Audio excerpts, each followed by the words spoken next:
O termo psicoterapia vai nascer no final do século XIX e até o início do século XXI foi uma senhora caminhada com o surgimento de centenas de psicoterapias. Antes mesmo de existir a palavra psicoterapia, a psicoterapia já existia. Mesmer, no século XVII, no final do século XVII, Mesmer conseguia curas fantásticas. Ele fazia verdadeiros milagres com o magnetismo, com o fluido magnético. Mesmer acreditava que o indivíduo poderia, através do seu fluido, interferir no fluido do outro, gerando então a cura do sofrimento psíquico, né? A cura dos sofrimentos psicossomáticos. E Mesmer, na verdade, irá se constituir no primeiro grande psicoterapeuta, né? A psicoterapia com Mesmer estava sentada em cima do fluido magnético e as psicoterapias até hoje, apesar delas negarem, grande parte das psicoterapias trabalham ainda com os fluidos magnéticos. Esses fluidos, um século depois do surgimento do Mesmer, já no século XVIII, já havia se comprovado que esses fluidos magnéticos não existem, que tudo não se passava do poder da sugestão, do poder da hipnose. E logo os hipnotizadores vão substituir os magnetizadores e farão sucesso durante um longo tempo. Aliás, os hipnotizadores também não sumiram, eles ainda permanecem por aí competindo no mercado terapêutico. Portanto, as teorias de Mesmer não desapareceram, as teorias terapêuticas dos hipnotizadores também não desapareceram. O Mesmer e os hipnotizadores, até os dias de hoje, eles vão ter uma importância fundamental dentro da terapêutica psicoterápica. Na década de 1960, a década da contracultura, o Ocidente será invadido pelo Oriente. As religiões orientais vão invadir o Ocidente com suas noções de karma, reencarnação, fluxo energético, e essas práticas, esses saberes orientais, religiosos orientais, vão influenciar tremendamente as psicoterapias. Então essas psicoterapias vão se valer dos conhecimentos religiosos orientais, e elas vão pegar esses conhecimentos e vão entrelaçar esses conhecimentos com alguns recortes produzidos por Freud, Jung e Reich, principalmente. E vão entrelaçar esses conhecimentos e vão dali criar uma corrente psicoterápica.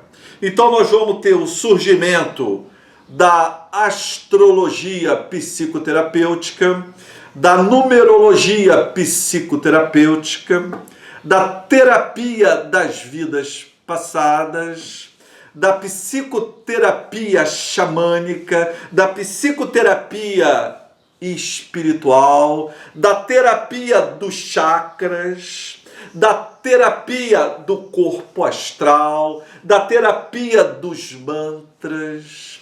Essas psicoterapias lidam bastante com a sexualidade também, né? Elas também incorporam, além das práticas religiosas orientais, dos ensinamentos recortados de Freud, Jung e Reich, elas também trabalham com a sexualidade.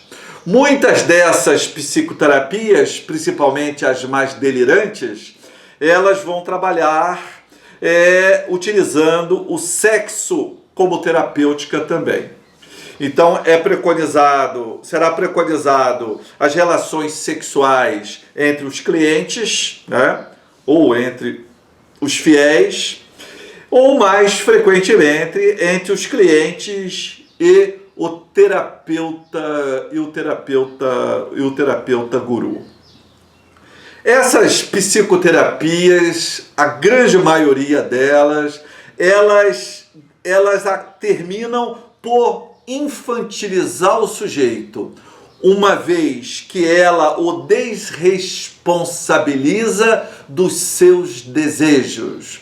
Ela o desresponsabiliza pelos seus desejos para logo em seguida os manipular e desse modo o infantiliza. Ela o desresponsabiliza porque ela atribui o sofrimento psíquico a uma causa que se encontra numa outra existência, numa outra vida, né? Ela o desresponsabiliza quando ela atribui o sofrimento psíquico a uma desarrumação energética, né?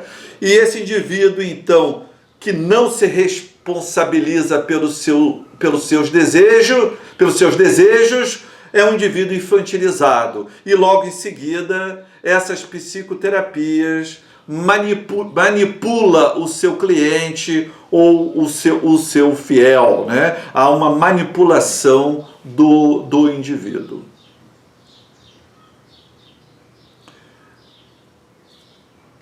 A dor, o sofrimento, o desconforto oriundo do desejo sexual,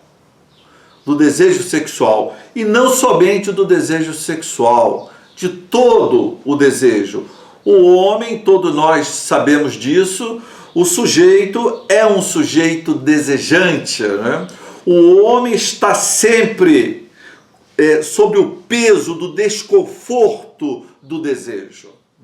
Do desejo, o homem está sempre sobre o peso do sofrimento, sobre o peso do desconforto provocado pela perda e, sobretudo, pelo sofrimento provocado pela morte.